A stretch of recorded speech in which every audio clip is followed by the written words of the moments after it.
સોનગઢ નગરપાલિકાની ચૂંટણીમાં ભાજપનો વિજય 28માંથી 16 બેઠક પર કબજો મેળવ્યો। સોનગઢ નગરપાલિકાની ચૂંટણીમાં 28 બેઠકોમાંથી 16 બેઠક પર ભાજપે વિજય મેળવ્યો છે, જે પાલિકામાં ભાજપના મજબૂત કબજાને દર્શાવે છે।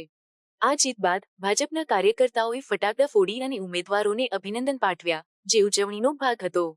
ચૂંટણી પહેલા સોનગઢ નગરપાલિકાની 28 બેઠકોમાંથી 5 બેઠક પર ભાજપના ઉમેદવારો બિનહરીફ ચૂંટાયા હતા, જ્યારે બાકીની 23 બેઠકો માટે કુલ 52 ઉમેદવારો વચ્ચે હરીફાઈ થઈ હતી। આ પરિણામો ભાજપની લોકપ્રિયતા અને સોનગઢમાં તેમની મજબૂત પકડને પ્રતિબિંબિત કરે છે। સોનગઢ નગરપાલિકા 1995માં સ્થાપિત થઈ હતી અને ત્યારથી ભાજપનું શાસન રહ્યું છે।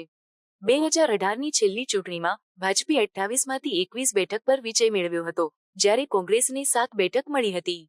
આ વર્ષે 3722 નવા મતદારોની નોંધણી સાથે કુલ મતદારોની સંખ્યા 23285 થઈ છે, જે મતદાનમાં વધતા ઉત્સાહને દર્શાવે છે। આ જીત સાથે ભાજપે સોનગઢ નગરપાલિકામાં પોતાનું શાસન જાળવી રાખ્યું છે અને સ્થાનિક વિકાસ અને સુવિધાઓ માટે કાર્ય કરવાની પ્રતિબદ્ધતા વ્યક્ત કરી છે। ભાજપના નેતાઓ અને કાર્યકર્તાઓએ મતદારોનો આભાર માન્યો છે અને આગામી સમયમાં વધુ પ્રગતિ માટે પ્રયત્નશીલ રહેવાની ખાતરી આપી છે।